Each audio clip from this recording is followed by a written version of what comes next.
अभी आप सुन रहे हैं सेठ दीवाना को। जन छोरी के जइबा ससुरवा रोतो नैहर के तोहर yrwa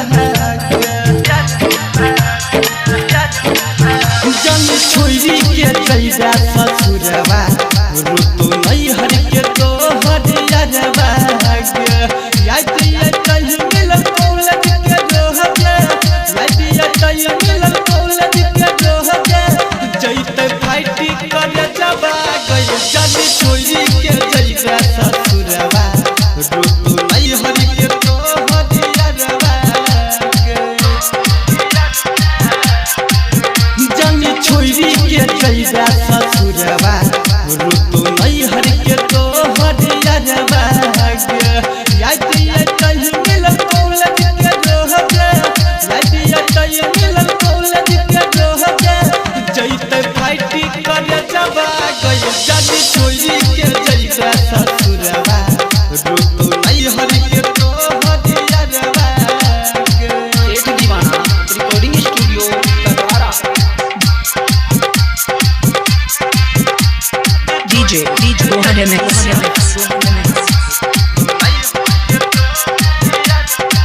साथे जे हमरा जियहि मरै के तू खइला कसम गई तब हमरा भुलाई के जइबे सुन हमर सनम गे साथे जे हमरा जियहि मरै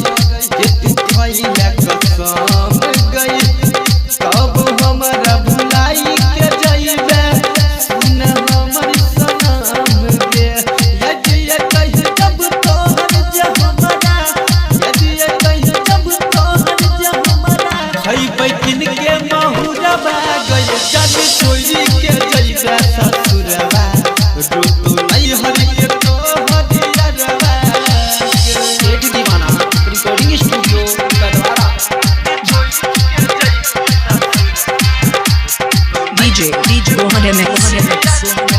अभी आप सुन रहे हैं सेठ दीवाना को।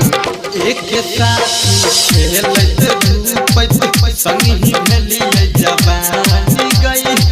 तब हमरा भुलाई के जइबे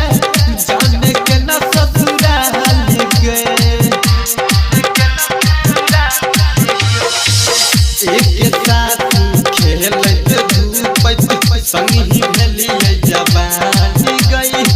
तब हमरा भुलाई के जइबे जाने के न ससुराल गए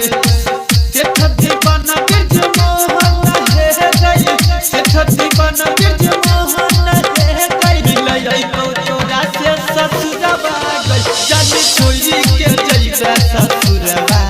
रोतो नैहर के तोहर yrwa